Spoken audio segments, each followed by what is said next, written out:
El Señor esté con ustedes.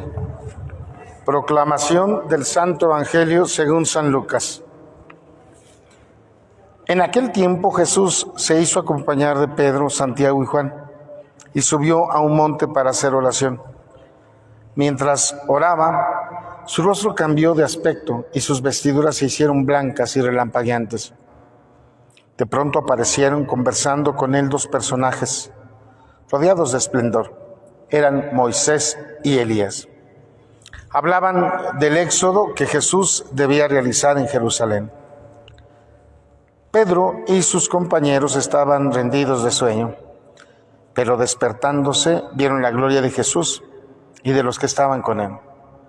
Cuando estos se retiraban, Pedro le dijo a Jesús: Maestro, sería bueno que nos quedáramos aquí y que hiciéramos 3 tiendas, una para ti, otra para Moisés y otra para Elías. Sin saber lo que decían. No había terminado de hablar cuando se formó una nube que los cubrió. Y ellos, al verse envueltos por la nube, se llenaron de miedo. De la nube salió una voz que decía: Este es mi Hijo, mi escogido, escúchenlo.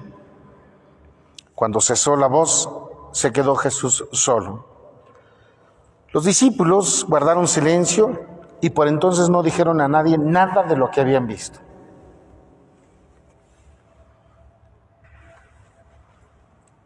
Palabra del Señor. Sí, Señor Jesús, por la predicación de este santo evangelio, sean perdonados pecados, así sea. Siéntense, por favor.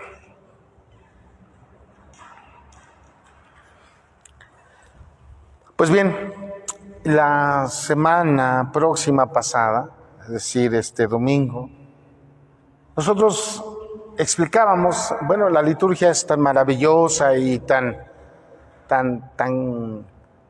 delicada y tan generosa que nos va llevando precisamente por este caminar para el encuentro con nosotros mismos y con Dios. Y nos va dando las herramientas para que nosotros pues podamos ir viviendo. Resulta que ese domingo les compartía pues que cada primer domingo de Cuaresma nosotros vamos a leer la perícopa que nos corresponde, es la de las tentaciones, si lo recuerdan ustedes. Pero también el segundo domingo, por lo general, tiene solo en algún momento una excepción, pero por lo general escuchamos también la misma perícopa evangélica, es decir, escuchamos cada año la misma cita bíblica, que es la transfiguración del Señor. Pareciera que es un tema salido de contexto, puesto que estamos en el tiempo de la Cuaresma, tiempo en el que nos tenemos que preparar, pero júrenlo que a pesar de ser un tema que pudiera ser posterior a la Pascua, también es un tema muy interesante que podemos reflexionar hoy, porque lleva los elementos y las herramientas que nos propone precisamente en el tiempo de la Cuaresma. Me gustaría resaltar 3 puntos en el Evangelio de hoy. En primera, ubicarnos que de los evangelios sinópticos, Lucas tiene una postura un poquito diferente a los demás. Recordemos que los evangelios sinópticos son aquellos que tienen un parecido. Lucas, Marcos y Mateo son los evangelios sinópticos, porque estos 3 son evangelios que les interesa la historicidad, el relato de la historia de Jesucristo como tal. Sin embargo, el Evangelio de Juan no, porque el Evangelio de Juan es mucho más teológico, mucho más profundo. Y este no aborda la cuestión histórica, sino más bien es un evangelio que solo hace reflexión. Por eso es que le conocemos como un evangelio muy teológico. El simbolismo o la imagen que representa, por decirlo así, el Evangelio de Juan es precisamente el águila. Es muy elevado, muy profundo. Recordemos que Mateo es el ángel, Marcos el león y Lucas el toro. Pues bien, hoy tomamos el Evangelio de Lucas. Primer punto. El primer punto al que nos invita a reflexionar el Evangelio, fíjense, en casi todas las culturas, esa es una expresión innata en el propio ser humano. Ahí es donde yo me pregunto de muchas cosas que hacemos nosotros y no sabemos ni por qué, pero que van dirigidas a Dios. Todas las culturas, cuando hablan de la presencia de Dios, hablan desde lo alto. Es más, nosotros, cuando nos dirigimos a Dios, nos dirigimos hacia arriba. Pues porque ese ya es nato, eso ya es parte de nosotros, el saber que Dios está por encima de, tal vez no físicamente, pero por supuesto que en algún momento también, cuando hablamos de Dios, lo queremos poner físicamente arriba. Por eso, para dirigirnos a Dios con las pirámides, hacia arriba. En las Sagradas Escrituras y en algunas grandes religiones, los montes. La primera, en el Evangelio de hoy, en este primer punto, nos dice: en aquel tiempo Jesús se hizo acompañar de Pedro, Santiago y Juan y subió a un monte. Se sube. Tiene una conexión con lo divino. Se sube en la postura, se sube en donde debe estar. Pero fíjense, esta herramienta que nos propone reflexionar hoy es creo yo que la herramienta más efectiva para llegar a lo divino, para llegar a lo de arriba, y es la oración. Jesús sube al monte para hacer oración. Aquí viene la conexión con el tiempo de la Cuaresma. Para nosotros debe ser un tiempo muy fuerte de oración. Se presume que todos los cristianos deberíamos hacer por lo menos 1 hora al día de oración. 1 hora al día. Pero he dicho en este día que desgraciadamente en nuestro país, nosotros los que somos de este lado del charco, todo lo queremos materializar. Por eso nos cuesta tanto trabajo hablar de la dimensión o vivir de la dimensión espiritual. Todo lo queremos materializar. Somos hijos de los Estados Unidos, ¿no? El capitalismo en su máximo esplendor. Todo lo queremos materializar. En nuestros pueblos, para hacer una fiesta religiosa, yo a veces me pregunto, bueno, ¿dónde está lo religioso? ¿Dónde está lo religioso? Es más, he visto gente que dicen, no, esta fiesta no estuvo bonita. ¿Por qué? Porque no hubo banda, porque no hubo mucha flor. Tengo una amiga de un pueblito, de por allá por Tecámac. Y decía ella, yo para eso doy mi limosna, porque quiero ver cohetes, porque quiero ver mucha flor, yo quiero ver ruido. Eso no es espiritual. No estoy diciendo que sea malo, solo que no es espiritual. No es espiritual. Por eso hablar de oración, hijo, cuánto trabajo nos cuesta. Hablar de intimidad con Dios, cuánto trabajo nos cuesta. Y por eso hay mucho chamaquito que entra a la prepa, a la secundaria y entra en sus crisis y no creen en Dios, y ya los maestros y Hegel, Nietzsche, y empiezan a cuestionar, porque no somos una cultura religiosa, espiritual. Somos solo una cultura de tradiciones. Riqueza, enorme, precioso, pero no somos espirituales. Hoy, en este primer punto, yo los invito, queridos hermanos, a hacernos un poquito más espirituales. No un poquito, mucho más espirituales. Recordarnos que el ser humano es una carne espiritualizada o un espíritu encarnado. Somos dos realidades. No se queden solo en lo material. No solo somos cuerpo, sino este cuerpo y esto material, que también es importante, está llamado a trascender. Solo vamos a trascender cuando hay una intimidad desde la espiritualidad para con Dios. Así que yo los invito de verdad. Y el segundo punto se me hace también, por supuesto, como todo, muy interesante. Una vez que están arriba, se aparecen dos personajes importantes. Moisés y Elías. Dejen decirles, por eso explicaba de los evangelios sinópticos, porque Mateo y Marcos no nos narran lo que están platicando. No nos narran lo que están platicando. Lucas, que es el evangelio que hoy escuchamos, Lucas sí nos dice de lo que estaban platicando estos tres grandes personajes: Moisés, Elías y Jesús. Tres personajes que para la historia de la salvación son el parteaguas. Moisés, personaje que pone las leyes, que pone los límites, que pone las directrices para llegar a Dios. Elías, el profeta de fuego, el profeta que habla con profundidad, el profeta que predica la palabra de Dios.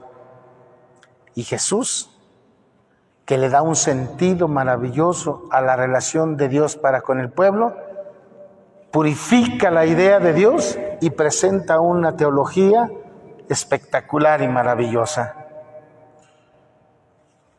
Sabe mezclar perfectamente bien entre la palabra de Dios y la ley. Y de esto hace una relación maravillosa con el ser superior. Pero aquí lo más interesante es entonces de lo que hablan. ¿De qué platican estos tres personajes? Ya dijimos que no lo narran en otro evangelio, solo en el evangelio de Lucas. Y hablan precisamente del Éxodo. ¿Qué es el Éxodo? Recordamos este segundo libro de las Sagradas Escrituras. El Éxodo es aquel caminar, aquel paso que da el pueblo judío de Egipto a la tierra prometida. Es decir, que es el caminar de la esclavitud a la liberación. Tenemos en cuenta que el pueblo judío sufrió 400 años de esclavitud, de maltrato, de sufrimiento, de humillación, de dolor. Pero caminó, y ahí es donde se da el éxodo. No se queda estancado en el dolor. Sí llora, sí sufre, y le ruega al Señor que los libere. Y les manda a Moisés y salen. Hermanos, ¿cuántos de nosotros? Yo creo que todos hemos sufrido. Y no solo ha sido dolor, ha sido sufrimiento. Un sufrimiento fuerte. Yo he sufrido. Desde donde tú quieras. Desde la misma pobreza. Desde el haber dejado mi lugar de origen.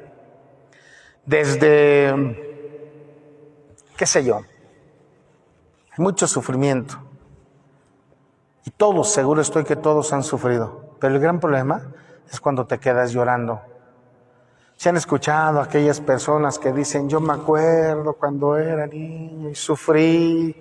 Y ahí te quedas. Allí, en el dolor, en el sufrimiento. Es que nos encanta a veces victimizarnos, ¿no? Y no nos movemos, nos paralizamos. Eso lo entiendo, que a veces el miedo paraliza.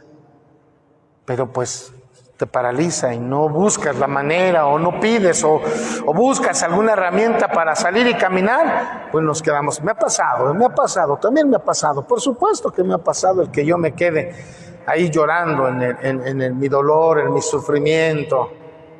En una ocasión llegó una señora llorando. A mí cuando alguien pierde un ser querido me parte mucho. Creo que el Señor me ha dado la capacidad de empatizar con el dolor del otro, ¿no?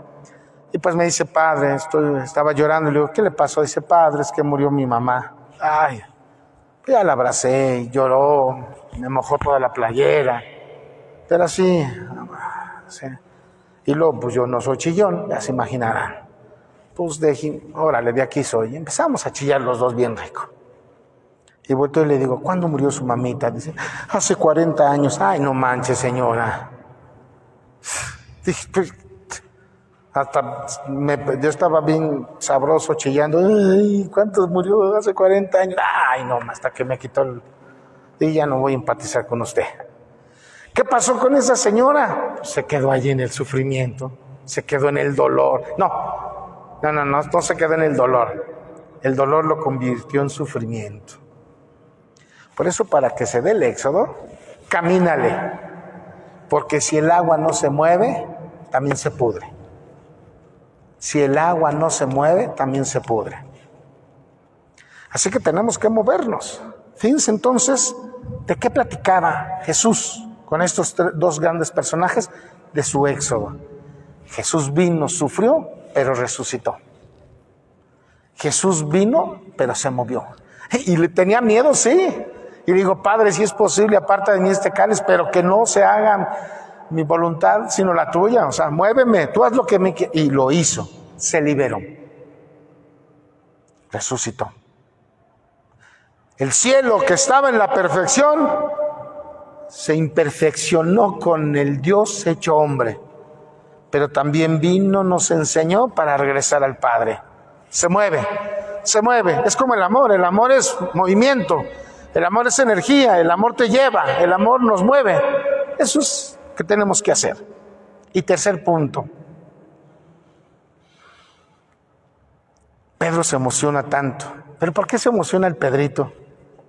El Pedrito hubiese sido un buen paciente para darle terapia. Es un hombre con muchos matices, ¿no? Es un hombre que se apasiona, es un hombre que grita, es un hombre que se enoja, un hombre que llora, ¿no? Yo me lo imagino en esa ocasión que tú venías con ¿no? Dice, no, yo no lo conozco. Venía con él. No, yo no lo conozco. Y después verlo bien derrotado por el pecado, ¿no? Se va a llorar tristemente, ¿no? Entonces es un personaje muy rico. Pedro es un personaje muy rico. Saca su humanidad. Se deja llevar por sus pasiones y le dice, Señor, que a gusto estamos aquí. Hagamos 3 chozas. Una para ti, una para Moisés y otra para Elías. Pero, ¿saben? Se empapa de esta emoción por la presencia de Dios. Porque aparte de estar arriba, también recordemos que las nubes arriba también es una presencia de Dios. A mí me encanta ver en esos atardeceres, en esta semana que estuve en mi pueblo y cuando íbamos llegando a Zacatecas, ver así puro maguey, mezquites, pirules, así medio secote. Hay unos cerros aplanaditos, ver ahí a lo lejos metiéndose el sol y las nubes así, un cielo azul. Siempre que veo la nube, para mí es la presencia de Dios, Me encanta ver el cielo azul y para mí las nubes es la presencia de Dios. Y no ando tan equivocado, porque en las Sagradas Escrituras, ¿de dónde sale la voz del Padre? De las nubes. ¿Se acuerdan también del bautizo? Cuando Jesús es bautizado, el Dios, el Padre eterno, habla de él. Este es mi Hijo amado. Lo presenta, lo presume, nos lo da. El Padre nos da a su Hijo. Pues aquí es lo mismo, ¿no? Otra vez lo divino se manifiesta en lo humano. Por eso, queridos hermanos, no podemos prescindir de lo humano al querer hablar de lo divino. Por eso, si hay alguno de ustedes que se quiere quedar en lo divino, siempre he dicho, si se cree muy santo y anda por allá, lo divino, vamos a quitar a San Juditas y vamos a poner allá, hay que se quede. Lo divino lo tenemos que llevar a la vida diaria, ¿no? La vida cotidiana. En esta semana también reflexionaba y yo le decía, Señor, yo no te quiero ver solo cuando cierres los ojos, porque hay algunos que cierran tus ojos y escucha al Padre y el Señor, aquellos que en sus retiros, ¿no? Cierra los ojos. Y yo dije, no, ¿para qué cerrar los ojos? Yo quiero ver a Jesús, yo quiero sentir a Jesús cuando abra mis ojos, no cuando los cierre. Cuando los abra, porque ahí voy a poder ver a Jesús en el pobre, en el desvalido, en el que nadie quiere. Por eso yo quiero ver a Jesús de esta manera. Entonces, lo divino o lo imperfecto se lleva lo perfecto y lo perfecto se imperfecciona con Jesús. Y nosotros vamos a colaborar para regresar a la perfección que es con Dios. Y entonces este tercer punto es la divinidad que nos habla. La divinidad que nos dice, escúchenlo. Hermano, hermana, ¿cuántas veces Dios te ha hablado? ¿Cuántas veces Dios me ha hablado? Y no lo escuchamos. Por eso yo constantemente utilizo esa frase, ¿no? El que tenga oídos, que oiga. Siempre lo digo. El que tenga oídos, que oiga. ¿De verdad no escuchamos a Dios? No lo escuchamos.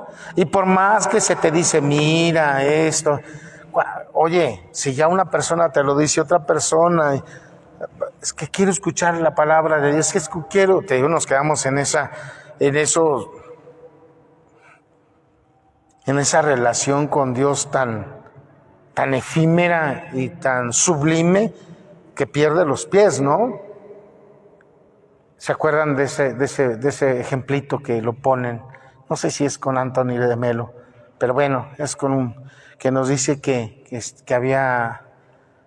se destruyó en el mar un barco y quedó agarrado de Señor, sálvame, y pasó una lanchita, súbete, no, me va a venir a salvar el Señor. Y luego pasó un helicóptero, agárrate, te vamos a salvar. No, el Señor me va a salvar. Y nunca lo salvó, se ahogó. Pues porque el Señor le había hablado de mil maneras, pero no quiso escuchar. Porque algunos decimos que escuchamos a Dios, y si se dan cuenta, no escuchamos a Dios, sino escuchamos a nuestros berrinches. Escuchamos lo que no. Yo siempre he dicho que hay gente que le gusta oír lo que le gusta oír. Le gusta oír lo que le gusta oír. Por eso a mí cuando alguien me dice, ay, padre, predica bien bonito. Habrá gente que me diga, padre, predica bien feo. Pues cada quien lo toma desde donde quiere. Porque a la gente le gusta oír lo que le gusta oír. Si yo estoy de acuerdo con lo que dice el padre, voy a aplaudirle. Si no estoy de acuerdo, no le aplaudo. Porque así somos los seres humanos. Dejen decirles que el Señor nos habla de mil maneras. Una vez íbamos a Acapulco en un autobús y un señor tan alegre, era el chofer, un señor tan generoso, un señor tan precioso, de verdad precioso, es un viejazo, un tipazo. Y le platicamos que éramos seminaristas, iba con el padre Chema. Y le platicamos que éramos seminaristas, que queríamos conocer el mar porque nunca lo habíamos visto. Que me acuerdo en esa ocasión que yo dije, yo como ya conocí Acapulco, me voy a poner el sol para quemarme un poquito y vean que sí vine a Acapulco, pero pues no llevaba nada para ponerme. Y yo me acuerdo que me volteé y le decía al Chema, ¿me dices cuando ya esté rojo? Sí, me dejó 2 horas. Ya estás rojo, ahora del otro lado. ¿Me dices cuando esté rojo? No me pude poner camisa, creo que 3 días. Y ahí venía como pollo espinado, ¿no? Y señor platicamos y al final me dice, ¿les digo algo? Sí, dígame. Yo no creo en Dios. Y le dije, pues deje decirle que yo escuché a Dios con su plática y con su generosidad. Es que Dios es tan maravilloso que nos habla de mil maneras. Queridos hermanos, entonces hoy los invito a escuchar al Hijo amado, a escucharlo, a poner nuestros oídos atentos a la voz del Padre. Pues vamos a continuar nuestra celebración eucarística.